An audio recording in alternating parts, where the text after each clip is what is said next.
ইসলাম ছাড়া অন্য কোনো দিন মানলে কি হবে কিনা? আল্লাহ পাক সূরা আলী ইমরানের মধ্যেই বলছেন, ওয়ামান ইয়াবতাগি গায়রাল ইসলামি দীনান ফালা ইউকবালা মিনহু। কেউ যদি ইসলাম ছাড়া, এই পরিপূর্ণ দিনটা ছাড়া অন্য কোনো জীবন ব্যবস্থা তালাশ করে, তার পক্ষ থেকে কোশ্চিন কালেও কোনো আমল কবুল করা হবে না। এটা কার কথা? আল্লাহর কথা। একটা জায়গায় আমি ফোকাস করি যে দিন পালন করতে গিয়ে সবচেয়ে বড় চ্যালেঞ্জটা হচ্ছে, সেটা হচ্ছে আল্লাহকে পাওয়া। কি করা? যে আল্লাহর কাছ থেকে আমরা এসেছি, সেই আল্লাহকে দুনিয়াতে এবং আখিরাতে পাওয়া, এটাই চ্যালেঞ্জ। আল্লাহকে যে ব্যক্তি পেয়েছে সে দুনিয়ার সব পেয়ে গেছে। আল্লাহকে যে পায় নাই সে আসলে কিছুই পায় নাই, ইহকাল পরকালের কিছুই পায়নি। এখন আমরা আল্লাহকে পাবো কিভাবে? এটা বড় প্রশ্ন না? যে আল্লাহর কাছ থেকে, যে জান্নাত থেকে আমরা পৃথিবীতে চলে আসলাম, সেই জান্নাতে যেতে হলে তো আমাকে আল্লাহকে পেতে হবে। আল্লাহকে পেতে হলে আমার কি কি করণীয়? খুব শর্ট করে আমি কয়েকটা পয়েন্টস আপনাদেরকে শেয়ার করছি। 1 নাম্বার, আল্লাহকে পেতে হলে অবশ্যই তার নবী মুহাম্মদ সাল্লাল্লাহু আলাইহি ওয়াসাল্লামকে অনুসরণ করতে হবে। এছাড়া আল্লাহকে পাওয়ার দ্বিতীয় কোনো পথ নাই। আল্লাহকে পেতে হলে অবশ্যই তার নবী মুহাম্মদ সাল্লাল্লাহু আলাইহি ওয়াসাল্লামের আদর্শগুলো জীবনের প্রতিটা ক্ষেত্রে বাস্তবায়ন করতে হবে। চলাফেরা, ওঠা বসা, খাওয়া দাওয়া, ইস্তেঞ্জা করা, মুআমালাত, ব্যবসা বাণিজ্য, অর্থনীতি, সমাজ, রাষ্ট্র, সব ক্ষেত্রে আপনাকে মুহাম্মদ সাল্লাল্লাহু আলাইহি ওয়াসাল্লামের তরিকা, আদর্শটাকে ফলো করতে হবে। তাহলে আপনি আল্লাহকে পাবেন ইনশাআল্লাহ। যে ব্যক্তি আল্লাহকে পেয়েছে সে দুনিয়াও পেয়েছে, আখিরাতও পেয়েছে। যে আল্লাহকে পায় নাই, দুনিয়াও বরবাদ, আখিরাতও বরবাদ। 1 নাম্বার তাহলে কি কাজ? আল্লাহ পাকের সর্বশেষ নবী মুহাম্মদ সাল্লাল্লাহু আলাইহি ওয়াসাল্লামকে অনুসরণ করা, তার আদর্শ মেনে চলা, 1 নাম্বার। 2 নাম্বার হচ্ছে 5 ওয়াক্ত নামাজ। আল্লাহকে পেতে হলে নামাজ লাগবে। নামাজ নাই, আল্লাহ নাই। ওয়াস্তাঈনু বিস-সাবরি ওয়াস-সালাহ। তোমরা সবর এবং সালাতের মধ্য দিয়ে আল্লাহর সাহায্য প্রার্থনা করো। আমরা এই জন্য নামাজে বলি ইয়াকা না'বুদু ওয়া ইয়াকা নাস্তাঈন। আমরা শুধু আপনারই ইবাদত করি এবং আপনার কাছেই সাহায্য প্রার্থনা করি। আল্লাহকে পেতে হলে নামাজের কোনো বিকল্প নাই। যে ব্যক্তি নামাজ পড়ে না, আল্লাহর সাথে তার কোনো সম্পর্ক নেই, নো কানেকশন। আপনি যে কোনো কিছু চাচ্ছেন, সেজদায় পড়ে আল্লাহর সামনে আত্মসমর্পণ করেই চাইতে হবে। ওয়াসজুদ ওয়াক্তারিব। আল্লাহ পাক কি বলেছেন? সেজদা করো, নিকটবর্তী হও। তো ব্যাখ্যা অনেক করা যায়। নামাজ না পড়লে কিন্তু মানুষ কুফরিতে লিপ্ত হয়। যে ব্যক্তি মান তারাকা সালাতান মুতাআম্মিদান ফাকাদ কাফারা, যে ব্যক্তি সালাতকে অস্বীকার করে, ফরজ নামাজকে অস্বীকার করে, সে ব্যক্তি কিন্তু কুফরিতে চলে যায়। ঠিক আছে? তারপরে বাইনা রাজুলি ওয়া বাইনা শিরকি ওয়াল কুফরি তারকুস সালাহ। একজন মুমিন বান্দা এবং অমুসলিমদের মধ্যে পার্থক্যই নামাজ। নামাজের বিষয়ে অনেক কথা আমি আগেও বলেছি, আপনারা শুনেছেন, অন্য আলেমদের কাছেও শুনেছেন। এক বাক্যে নামাজ না পড়লে ইসলামের রশিটা কেটে যাবে। মুআয বিন জাবালকে নবী সাল্লাল্লাহু আলাইহি ওয়াসাল্লাম বলেছেন যে যদি মান তারাকা সালাতান মুতাআম্মিদান, কেউ যদি সালাতকে ইচ্ছা করে ছেড়ে দেয়, ফাকাদ বারিআত মিন জিম্মাতিল্লাহ, সে ব্যক্তি আল্লাহর জিম্মেদারি থেকে মুক্ত হয়ে যাবে। তার উপর আল্লাহর কোনো জিম্মাদারি নাই, আল্লাহর নিরাপত্তা, জিম্মাদারি থেকে সে মুক্ত। তো 5 ওয়াক্ত নামাজ আল্লাহ পাক আমাদের সবাইকে জামাতের সাথে পড়ার তৌফিক দান করুন। এর পাশাপাশি নফল নামাজ বাড়িয়ে দেওয়ার তৌফিক দান করুন। এবং স্পেশালি তাহাজ্জুদের নামাজ যদি পারেন, 2 রাকাত হলেও নিয়মিত তাহাজ্জুদের নামাজ পড়ার তৌফিক আল্লাহ পাক আমাদেরকে দান করুন। আর নামাজের বাহ্যিকতা নিয়ে এত বেশি ঝগড়ায় যাবেন না। এখন আমরা যত ঝগড়া নামাজের বাহ্যিকতা নিয়ে, হাত বাঁধা, রফুল ইয়াদাইন, আমিন আর পায়ে পা, এগুলো নিয়ে ঝগড়া শেষ আছে? নাই। ইসলামের বিরোধী শক্তিরা হাত ভেঙে ফেলার পায়তারা করে ফেলেছে অলরেডি। হাতই না থাকলে আপনি বাঁধবেন কোথায়? মনে করেন আপনার হাতই নাই, বাঁধবেন কি উপরে না নিচে? এই হাত তো ভেঙে ফেলার পায়তারা করা হয়েছে। এখন আপনি পড়ে আছেন বাঁধার কোন জায়গায় বাঁধবেন সেটা নিয়ে, অথচ পুরো বৈশ্বিক চক্রান্ত মুসলিমদের বিরুদ্ধে হাতটাই ভেঙে ফেলে দিবে।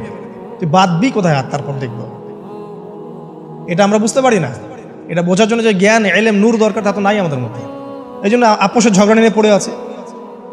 যে ছোটোখাটো যে ইখতিলাফি মাসআলাগুলো চলে আসছে দীর্ঘদিন থেকে, এগুলোর কোনো সমাধানে আসতে পারবে না কিন্তু কেউ। পক্ষে বিপক্ষে কথা চলতেই থাকবে কিয়ামত পর্যন্ত, ওইগুলো নিয়ে আমরা ব্যস্ত আছি। তো আমি রিকোয়েস্ট করবো নামাজের আধ্যাত্মিকত্বের দিকে ফোকাস করেন। নামাজের আধ্যাত্মিকত্ব কি? আপনি আল্লাহর সামনে দাঁড়িয়েছেন, দুনিয়ার সাথে এখন আপনার কোনো সম্পর্ক নেই, আপনি এবং আল্লাহ, মাঝখানে কিছু নাই।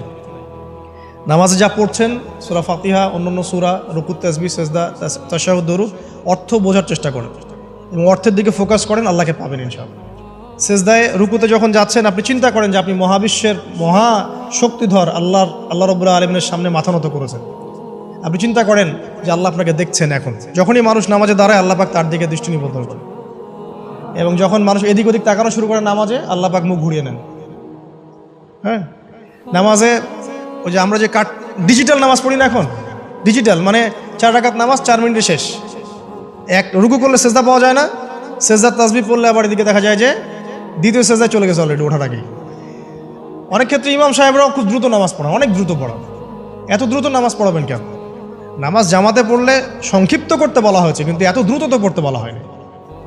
এখনও দেখবেন মক্কা মদিনায় গিয়ে নামাজ দেখবেন, মাশা আল্লাহ, নামাজটা তাদের মাশা আল্লাহ এটার প্রশংসা না করলে হকা দেওয়া হবে। নামাজটা অসাধারণ, ধীর স্থিরভাবে ফজরের নামাজ 20 মিনিট 15 মিনিট 20 মিনিট পড়াচ্ছে নামাজ, রিল্যাক্স। নামাজে দাঁড়ালে চমৎকার তেলাওয়াত হচ্ছে, আপনি ভুলে যাচ্ছেন নিজেকে।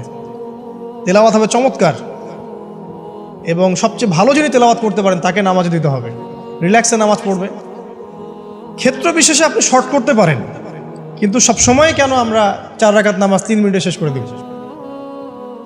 আবার নামাজের পর দোয়াটা হবে লম্বা, অথচ নামাজটাই ছিল দোয়া, নামাজটাই কিন্তু দোয়া।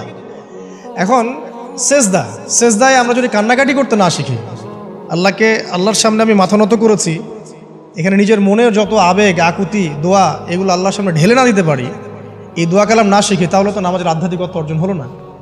সাহাবীরা কেমন করে নামাজ পড়তেন যে নামাজ পড়ার পরেও তাদের গা থেকে তীর বের করা যায়?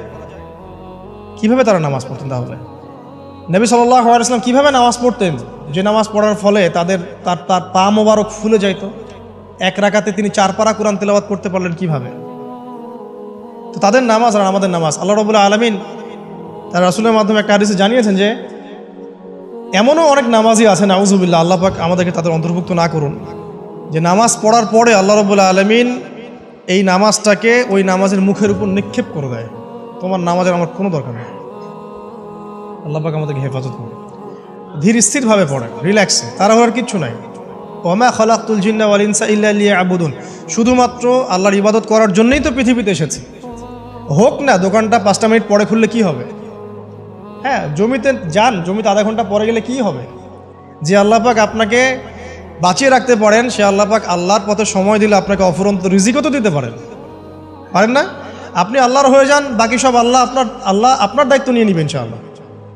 আপনি নিজে আল্লাহর হয়ে যান, আপনার সব কিছু দায়িত্ব কে নিয়ে নেবে? আল্লাহ নিয়ে নেবে। আল্লাহ পাক আমাদেরকে ধীর স্থিরভাবে আধ্যাত্মিকত্ব অর্জন করে নামাজ পড়ার তৌফিক দান করুন, আমিন। তো দেখুন, আল্লাহকে পাওয়ার সবচেয়ে সেরা মাধ্যম কি? নামাজ। তার আগে বলেছি নবী সাল্লাল্লাহু আলাইহি ওয়াসাল্লামের অনুসরণ। আল্লাহকে পাওয়ার তৃতীয় একটা মাধ্যম বলে দিই আমি, সওম বা রোজা রাখা। অল্প সময় ঘুরিয়ে নিচ্ছি, সওম বা রোজা রাখা। রোজা কেন আল্লাহকে পাওয়ার মাধ্যম জানেন? কারণ রোজা রাখা অবস্থায় আমরা কিন্তু গোপনে পানাহার করি না, করি? আমরা রোজা রেখেছি, গোপনে কিন্তু পানি খেতে পারি, কেউ দেখবে না। গোসল করছেন, আপনি পানি খেতে পারেন, কেউ দেখবে না। লুকিয়ে লুকিয়ে আপনি কিন্তু খাবার খেতে পারেন, কেউ দেখবে না, বাসায় কেউ নাই দেখার, কিন্তু আপনি খান না। আপনি সবর করেন, সহ্য করেন, একদম সূর্যাস্তের সময় গিয়ে আপনি ইফতার করেন। এই যে কাজটা আপনি কেন করেন? কারণ আপনি ফিল করেন যে আল্লাহ আপনাকে দেখছেন। কেউ আপনাকে দেখুক না দেখুক, আল্লাহ আপনাকে দেখছেন। এটাই হচ্ছে ইহসান, এটাই হচ্ছে আল্লাহ পাকের মারিফতকে উপলব্ধি করা। আল্লাহ রাসূল সাল্লাল্লাহু আলাইহি ওয়াসাল্লাম বলেছেন, ইহসান হচ্ছে আন তা'বুদাল্লাহা কাআন্নাকা তারা, তুমি এমনভাবে আল্লাহর ইবাদত করবে যেন তুমি আল্লাহকে দেখছো। ওয়া ইল্লাম তাকুন তারাহু ফাইন্নাহু ইয়ারাক, তুমি আল্লাহকে দেখতে না পারলেও বিশ্বাস করবে আল্লাহ তোমাকে দেখছেন। এটা রোজা রাখলে উপলব্ধি হয় না যে আল্লাহ আমাকে দেখছেন? এটা হচ্ছে আল্লাহকে পাওয়ার মাধ্যম। এই জন্য রমাজানের রোজা অবশ্যই রাখবো ইনশাআল্লাহ। পাশাপাশি এই যে সোমবার, বৃহস্পতিবার, বা এই যে মাসের 3 দিন আইয়ামে বীজের সওম আছে, 13, 14, 15, আরাফার সওম, আশুরার সওম বা নফল সওম, এগুলো রাখার অভ্যাস করলে আল্লাহকে পাওয়া যাবে ইনশাআল্লাহ। আল্লাহ পাক আমাদেরকে বেশি বেশি সওম রাখার তৌফিক দান করুন। এবং আমাকে, আপনাদের সবাইকে বিগত জীবনে আমরা যারা বিভিন্ন সময় সওম রাখি নাই বা রাখতে পারি নাই, বা বিভিন্ন সালাত পড়ি নাই, করতে পারি নাই, এগুলোকে হিসেব করে আদায় করার তৌফিক আল্লাহ পাক দান করুন, আমিন। 4 নম্বর একটা মাধ্যম বলে দিই আল্লাহকে পাওয়ার, সেটা হলো তিলাওয়াতে কোরআন। কোরআন তেলাওয়াত যে যত বেশি করবে, অর্থ উপলব্ধি করে পড়বে, সে আল্লাহ পাককে চাক্ষুষ পাবে ইনশাআল্লাহ। মানে আল্লাহ রাব্বুল আলামিন একটা চিঠি দিয়েছেন, মনে করেন আপনাকে, আপনার একজন, কথার কথা এক্সাম্পল দিচ্ছি, যে আপনার কোনো একজন বন্ধু আছে অনেক দূরের কোনো দেশে, তা আপনি তাকে দেখেনও নাই, আপনি তাকে চিনেনও, মানে আপনি তার চেহারা দেখেন নাই, তাকে চিনেন না, তার সাথে যোগাযোগের মাধ্যম হচ্ছে আপনার চিঠি বা মেসেজ, ঠিক আছে? এখন সে আপনাকে কিছু মেসেজ পাঠালো, এই মেসেজের মধ্যে সে কিছু ইনস্ট্রাকশন দিয়েছে যে এইগুলো করতে হবে, এগুলো করতে হবে, বা আপনার প্রতি ভালোবাসার ইজহার করছে। মানে এই মেসেজটা যদি আপনি পড়তে পারেন, তাহলে আপনি আপনার বন্ধুর সাথে একটা কানেকশন তৈরি করলেন না? বুঝতে পারছি না? আচ্ছা, এখন সমস্যা হচ্ছে কি, আমরা ওই মেসেজটা পড়তেই পারি না। আমরা তো কোরআনটা পড়তেই জানি না, তাহলে মেসেজটা পাবো কীভাবে? আর যারা পড়তে জানি সেই ভাষাটা বুঝি না। এখন ওই বন্ধু মনে করেন চিঠি লিখেছে বাংলা ভাষায়, আর আপনি বাংলা পড়তে জানেন না, তাহলে কি পারবেন উপলব্ধি করতে তার মনের ভাব? সেই বন্ধুর আবেগ, ভালোবাসা, প্রেম আপনি কি উপলব্ধি করতে পারবেন? লিখেছে সে উর্দু দিয়ে বা ইংরেজিতে, আপনি ইংরেজি বোঝেন না, ইংরেজি লিখতে পারেন না, তাহলে কি আপনি তার চিঠি বুঝতে পারবেন? এখন আমরা যেহেতু আরবি বুঝি না, এই কারণে কোরআনের মধ্যে কি বলেছেন আল্লাহ রাব্বুল আলামিন আমরা উপলব্ধি করতে পারছি। আমি কি বুঝাতে পারছি? তো কোরআন শুধুমাত্র তিলাওয়াত করা যথেষ্ট নয়। তিলাওয়াত করলে আপনি প্রত্যেক হরফে 10 নেকি পাবেন, কোনো সমস্যা নাই, কিন্তু ওই মেসেজটাকে উপলব্ধি করতে হলে আপনার অর্থটা জানতে হবে। অর্থ জানলে পরে আপনি দেখবেন আল্লাহকে আপনি চাক্ষুর সামনে পাচ্ছেন ইনশাআল্লাহ। আপনি হতাশ হয়েছেন, হতাশা দূর করার জন্য সূরা আছে কোরআনে। বিপদে পড়েছেন, বিপদ দূর করার সূরা আছে কোরআনে। আপনার রিজিকের সমস্যা কাটানোর সূরা কোরআনে আছে। কোনো হাজতের প্রয়োজন, সূরা ইয়াসিন, হাজতের সূরা চলে আসে। অসুস্থ হয়েছেন, শেফার সূরা কোরআনে আছে। বা কাউকে জিন টোনা করা হয়েছে, বানটোনা করা হয়েছে, ওর শেফাও কোরআনে আছে। এমন কোনো বিষয় নাই যেটা আল্লাহ রাব্বুল আলামিন কোরআনের মধ্যে নাজিল করেন নাই। ব্যবসা করতে চান, কোরআন কথা বলবে, ঠিক আছে? আপনি সামাজিক বিষয়ে ডিল করতে চান, সূরা হুজুরাত কথা বলবে। আপনি ইতিহাস ভালোবাসেন, কোরআনে ইতিহাস দিয়ে ভর্তি করা আছে। আপনি কাব্য ভালোবাসেন, কবিতা পড়তে ভালোবাসেন, কোরআনের মধ্যে কবিতা দিয়েও ভর্তি আছে। আর রহমান আল্লামাল কোরআন খালাকাল ইনসান, এখানে ছন্দ আছে না? প্রত্যেকটা ছন্দ, ওয়ান নাজমি ইযা হাওয়া মা আদাল্লা সাহিবুকুম ওয়া মা গাওয়া ওয়া মা ইয়ানতিকু আনিল হাওয়া, ছন্দ আছে না? আপনি উপন্যাস ভালোবাসেন, কোরআনে অনেক উপন্যাস আছে। যা চান তাই পাবেন কোরআনে।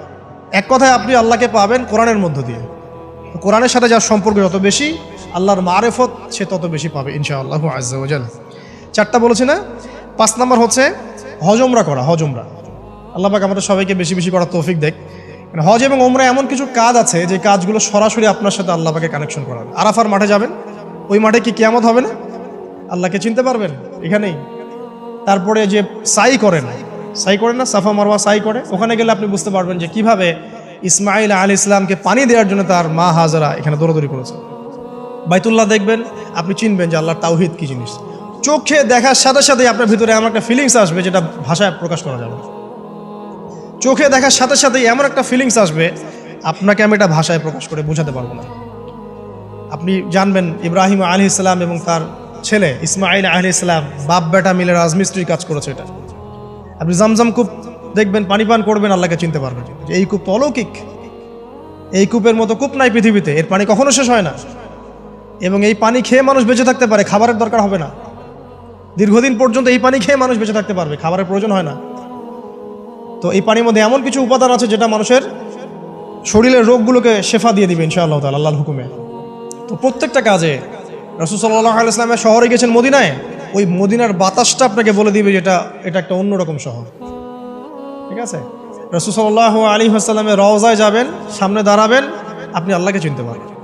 আপনি আর পৃথিবীতে থাকবেন না, অন্য জগতে চলে যাবেন।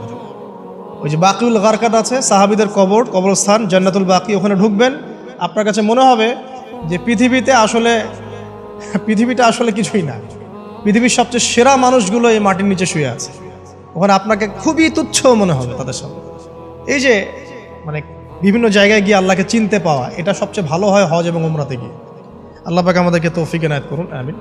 তো এটা একটা আল্লাহকে পাওয়ার নিদর্শ। যাদের হজ ফরজ হয়ে গেছে অবশ্যই হজ করে ফেলবেন, আর যাদের সামর্থ্য আছে তারা বেশি বেশি উমরা করবেন। নবী সাল্লাল্লাহু আলাইহি ওয়াসাল্লাম বলেছেন, এক হজ পরের হজের মধ্যে যত গুনাহ মাফ করিয়ে দেয়, এক ওমরা পরের ওমরার মধ্যে যত গুনাহ সেগুলোকে মাফ করিয়ে দেয়। আল্লাহ পাক আমাদেরকে এই আমলগুলো করার তৌফিক এনায়েত করুন।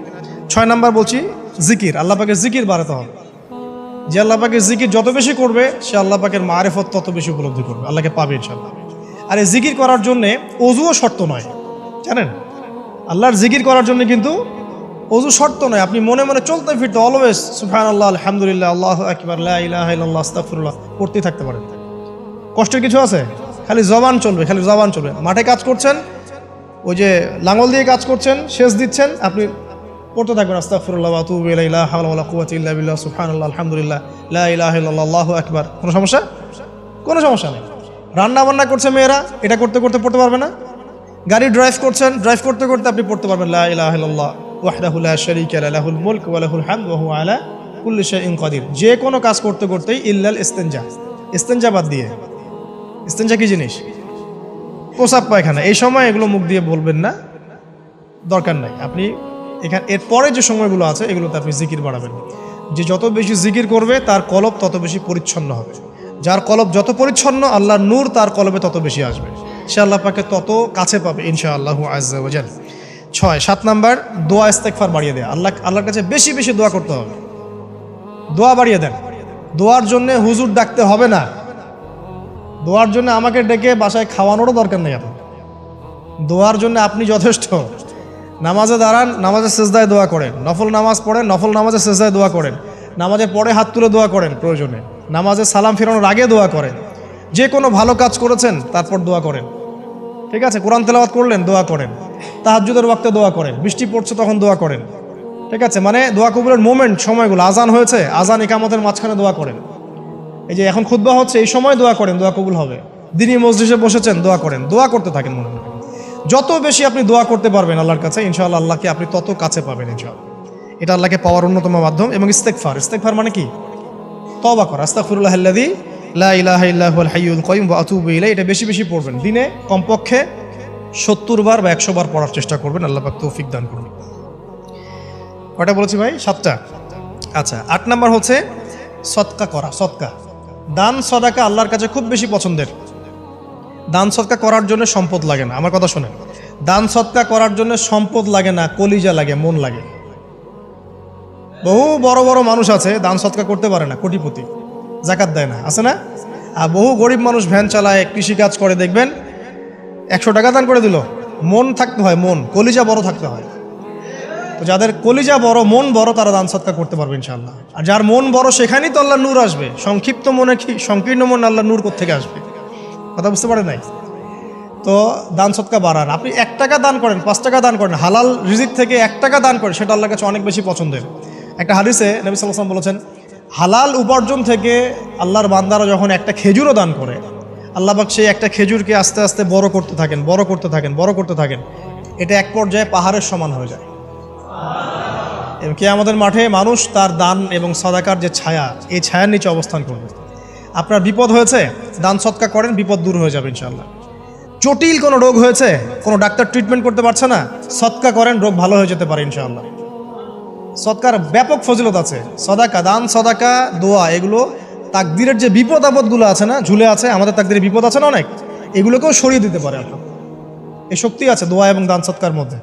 আল্লাহ পাক আমাদেরকে বেশি বেশি সদাকা করার তৌফিক দান করুন, আমিন। আর সদাকা নফল না করতে পারলেও কমপক্ষে ফরজ জাকাতটুকু দিবেন, ফরজ জাকাতটুকু দিবেন। কারণ জাকাত, সদকা এবং ব্যবসা এগুলো হচ্ছে ইসলামিক অর্থনীতির মূল ভিত্তি, এর সাথে কৃষিকাজ। আর দুটো বলে শেষ করে দেই। 9 নম্বর হচ্ছে আমর বিল মারুফ এবং নাহি আনিল মুনকারের কাজ করা, মানে সৎ কাজের আদেশ করা, মানুষকে অসৎ কাজে নিষেধ করা। এই কাজটা যে যত বেশি করবে সে তত বড় ব্যবসায়ী।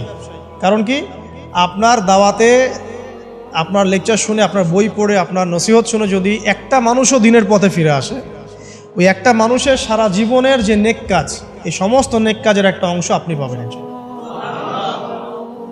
আবার আপনি কাউকে অন্যায় থেকে বারণ করেছেন, আপনার দাওয়াত শুনে কেউ সিগারেট ছেড়ে দিয়েছে, মাদক ছেড়ে দিয়েছে, জেনা ছেড়ে দিয়েছে, পর্ন ছেড়ে দিয়েছে, বা হারাম সুদ ছেড়ে দিয়েছে, ওই মানুষটা এখন সারা জীবন যত ভালো কাজ করবে, এই পুরো ভালো কাজের একটা অংশ আপনি পাবেন ইনশাআল্লাহ। এর চেয়ে বড় কিন্তু কোনো ব্যবসা নাই। এই কাজটা করলে আল্লাহ পাকের রহমত নেমে আসে, আর এই কাজটা ছেড়ে দিলে আল্লাহ পাকের গজব নেমে আসবে। যখন মানুষ ন্যায়ের আদেশ এবং অন্যায় নিষেধ ছেড়ে দিবে, আল্লাহর গজব নেমে আসবে। আর মানুষ যত বেশি সৎ কাজে আদেশ করবে, অসৎ কাজে নিষেধ করবে, আল্লাহর রহমত তত কাছে আসবে ইনশাআল্লাহ। আল্লাহকে পাওয়া যাবে ইনশাআল্লাহ তাআলা। আল্লাহ পাক আমাদেরকে তৌফিক এনায়েত করুন। আর সর্বশেষ একটা বলে শেষ করে দেই, সেটা হলো যে আল্লাহর দিনকে, আল্লাহর দিনের খেদমত করা বা দিনের কল্যাণে নিজেকে নিয়োজিত রাখা।